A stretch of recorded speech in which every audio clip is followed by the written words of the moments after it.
સમજાના ગ્રસ્ત તમે છો, માવિત્રો ધામમાં ગયેલા હોય, મા બાપ ગયેલા હોય, કોઈના પત્ની ગયા, પતિ ગયા હોય, તો એવા ભક્તનું એક સ્મરણ છે. જેમ સંત સ્મરણ એમ ભક્ત સ્મરણ એને માટે આ છે. અને ભક્તજનો વધારે માટે નથી કે હું આજે રાત્રે લગભગ હું 12:30 1 વાગે નીચે ઉતર્યો, મને હું તો દર્શન કરી આવું.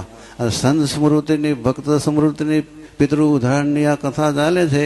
દર્શનનો લાભ લઈ આવું. લગભગ 1 વાગેલો બનાવ બન્યો. અહીંયાથી આનંદ થતો થતો પછી બાજુમાં પાછળ ગયો ને ત્યાં 1 કે 2 ઠેકાણે રુદન અને પશ્ચાતાપ થાય છે. પશ્ચાતાપ સાથે રુદન થાય છે અને પોકાર કરે છે ભગવાનનું સ્મરણ કે અમે આજ્ઞારૂપી ભગવાનની વર્તમાન ચૂકી ગયા અને સંત ભક્તનો જાણે અજાણે અપરાધ થઈ ગયો, અવગુણ લેવાઈ ગયો. હવે અહીંયા દિવ્ય સભામાં અમે સ્મરણ કરી છે.